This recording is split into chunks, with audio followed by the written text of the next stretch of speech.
ನಮಸ್ಕಾರ ವೀಕ್ಷಕರೇ, ನಿಮಗೆ ಮತ್ತೊಮ್ಮೆ ಪುಷ್ಪಾ ಕಿಚನ್ಗೆ ಸ್ವಾಗತ. ಇವತ್ತು ನಾ ಮಾಡ್ತಾ ಇರೋದು ಮೂಲಂಗಿ ಪರೋಠ. ಮೂಲಂಗಿದ್ದು ಪರೋಠ ಮಾಡ್ತಾ ಇರೋದು. ಮೂಲಂಗಿ ಪರೋಟಕ್ಕೆ ಅರ್ಧ kg ಮೂಲಂಗಿ ತುರ್ಕೊಂಡು ಇಟ್ಕೊಂಡಿನಿ. ಅದಕ್ಕೆ ಒಂದು ಸ್ವಲ್ಪ ಉಪ್ಪು ಹಾಕಿ ಇಡಬೇಕು. ಈ ಥರ ಇದನ್ನು ಆದ ತಕ್ಷಣವೇ ಇದರದ್ದು ಚೆನ್ನಾಗಿ ನೀರು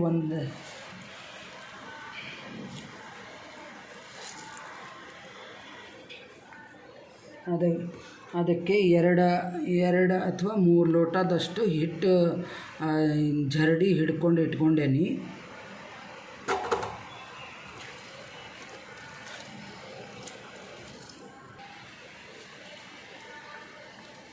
ಈ ಥರ ನೀರನ್ನ ಹಿಂಡಿ ಸಪ್ರೇಟಾಗಿ ಇಟ್ಕೋಬೇಕು. ಈ ನೀರೇನು ವೇಸ್ಟ್ ಮಾಡಬಾರ್ದು. ಇದೇ ನೀರು ಹಿಟ್ಟಿಗೆ ಹಾಕಿನೂ ನೀವು ಕಲಿಸ್ಕೋಬೋದು, ವೇಸ್ಟ್ ಏನಾಗಲ್ಲ ಇದು. ಆಮೇಲೆ ಗೋಧಿ ಹಿಟ್ಟು ತೊಗೋಬೇಕು ಪರೋಠ ಮಾಡಲಿಕ್ಕೆ. ಇದೇನು ಮೂಲಂಗಿದು ಎಲ್ಲ ನೀರಿದೆಲ್ಲ ಇದಕ್ಕೆ ಹಿಟ್ಟಿಗೆ ಹಾಕ್ಕೋಬೇಕು. ಆವಾಗ ನೀವು ಪರೋಠ ಮಾಡಿ ಬೇಯಿಸ್ಲಿಕ್ಕೆ ಇದನ್ನು ಫ್ಲೇವರ್ ಚೆನ್ನಾಗಿ ಬರುತ್ತೆ.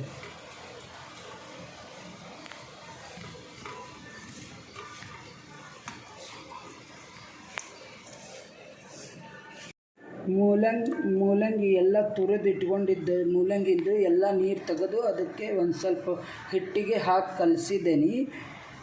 ಹಿಟ್ಟು ಈ ಥರ ತೀರಾ ಸಾಫ್ಟು ಅಲ್ಲ, ತೀರಾ ಇದನ್ನು ಅಲ್ಲ, ಮೀಡಿಯಮ್ ಸೈಜ್ ಕಲಿಸ್ಕೋಬೇಕು ಪರೋಟಕ್ಕೆ. ಆಮೇಲೆ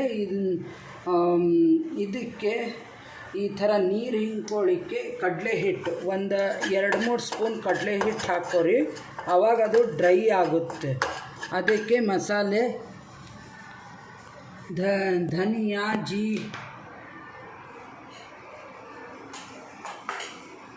ಅದಕ್ಕೆ ಮಸಾಲೆ ಇಲ್ಲೇ ಧನಿಯಾ, ಜೀರಾ, ಗರಂ ಮಸಾಲ ಮತ್ತು ಚಾಟ್ ಮಸಾಲ, ಕಾಶ್ಮೀರಿ ಲಾಲ್ ಮಿರ್ಚ್ ಪೌಡ್ರು ಇದಿಷ್ಟು ಇದು ಮೂಲಂಗಿದಾಗೆ ಹಾಕ್ಕೋಬೇಕು. ಇದನ್ನು ಚೆನ್ನಾಗಿ ಒಂದು ಸ್ವಲ್ಪ ಹುರ್ಕೋಬೇಕು. ಇದನ್ನು ಕಡಲೆ ಹಿಟ್ಟನ್ನ ಹಸಿ ವಾಸನೆ ಹೋಗೋ ತನಕ ಹುರ್ಕೋಬೇಕು.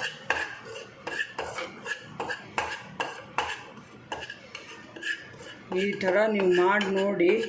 ಆವಾಗ ಮಕ್ಕಳು ಮೂಲಂಗಿ ಇಷ್ಟಪಡಲಾರ್ದವ್ರು ಸಹಿತ ಇಷ್ಟಪಡ್ತಾರೆ.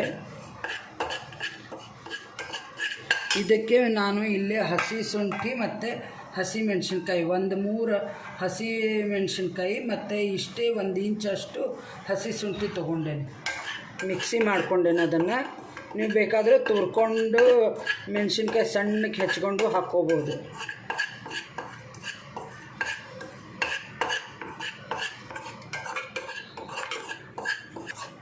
ಈ ಥರ ಸ್ವಲ್ಪ ವಾಸನೆ ಹೋಗಿ ಒಂದು ಸ್ವಲ್ಪ ಇದನ್ನು ಬೆಚ್ಚಗೆ ಆಗಬೇಕು. ಬೆಚ್ಚಗೆ ಆದ ನಂತರನೇ ಅದಕ್ಕೆ ಹಾಕ್ಕೋಬೇಕು ಮೂಲಂಗಿಗೆ. ಆವಾಗ ಅದು ಡ್ರೈ ಆಗಿಬಿಡುತ್ತೆ, ನೀರೆಲ್ಲ ಹಿಂಡ್ಕೋತವೆ.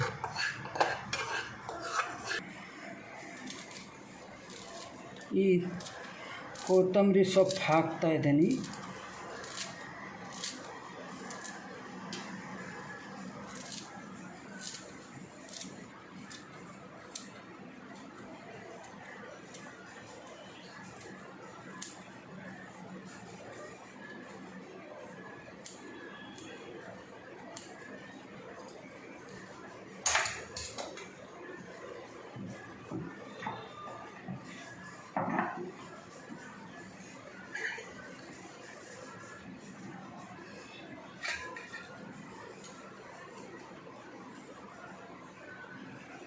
ಸ್ವಲ್ಪ ರುಚಿಗೆ ತಕ್ಕಷ್ಟು ಉಪ್ಪು,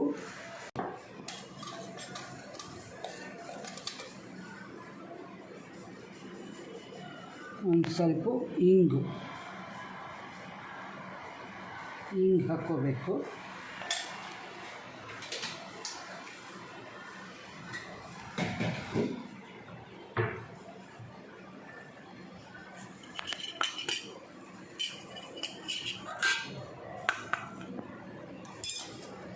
ಈ ಎಲ್ಲ ಮಸಾಲೆ ಇದಕ್ಕೆ ಹಾಕ್ಕೊಂಡು ಈ ಥರ ಚೆನ್ನಾಗಿ ಮಿಕ್ಸ್ ಮಾಡ್ಕೋಬೇಕು.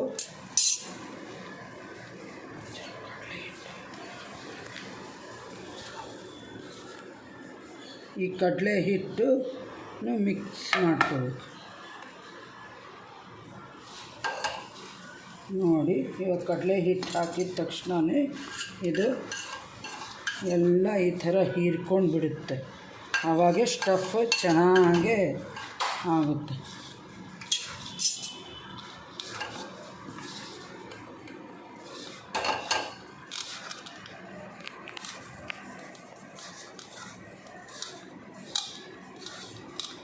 ಇಷ್ಟೇ, ಇದನ್ನು ಮಾಡಿಬಿಟ್ಟು ತೋರಿಸ್ತೀನಿ.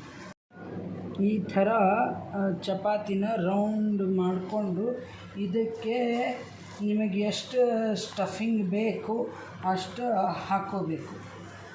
ಇಷ್ಟು ಒಂದು ಇದರದ್ದು ಉಂಡೆ ಅಷ್ಟು ಸ್ಟಫಿಂಗ್ ಹಾಕ್ಕೋಬೇಕು.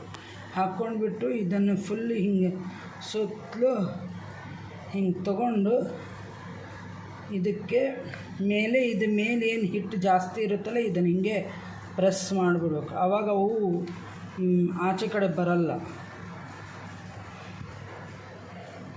ಆಮೇಲೆ ಹಿಂಗೆ ಹಿಟ್ಟು ಎತ್ಕೊಂಡ್ಬಿಟ್ಟು ನಿಧಾನಕ್ಕೆ ಇದನ್ನು ಮಾಡ್ಕೋತ ಹೋಗ್ಬಿಟ್ಟು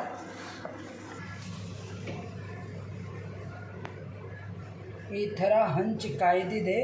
ಈ ಥರ ಸ್ವಲ್ಪ ದಪ್ಪ ಮಾಡಿಕೊಂಡು ಆಮೇಲೆ ಮೇಲೆ ಹಂಚು ಮೇಲೇ ಈ ಥರ ಪ್ರೆಸ್ ಮಾಡ್ಕೊಂಡು ಬಿಡಬೇಕು. ಸ್ವಲ್ಪ ಕೆಳಗಡೆ ಎಣ್ಣೆ ಹಾಕ್ಕೊಂಡು ಪ್ರೆಸ್ ಮಾಡ್ಕೋಬೇಕು.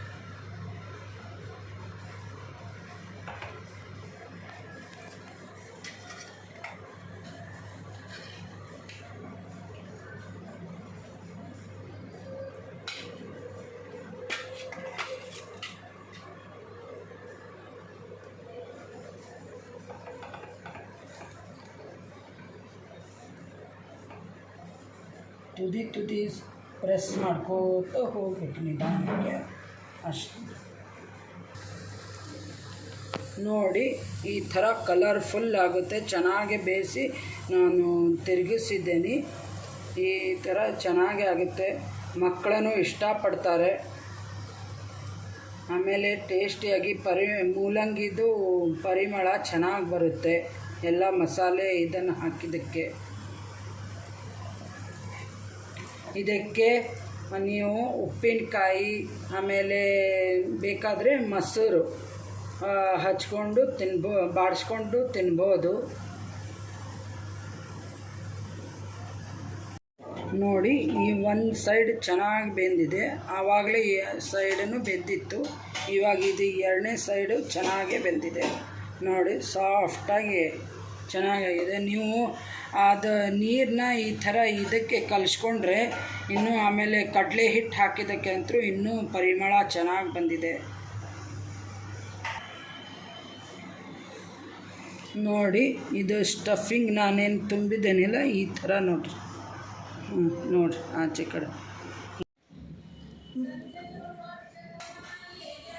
ಈ ಮೂಲಂಗಿ ಪರೋಟ ತುಂಬ ಟೇಸ್ಟಿಯಾಗಿದೆ. ಈ ಥರ ಬಂದಿದೆ. ಚೆನ್ನಾಗಾಗುತ್ತೆ, ಟೇಸ್ಟಿಯಾಗಿಯೂ ಇರುತ್ತೆ. ಸಬ್ಸ್ಕ್ರೈಬ್ ಆಗಿ, ಬೆಲ್ ಐಕಾನ್ ಕ್ಲಿಕ್ ಮಾಡಿ. Thank you.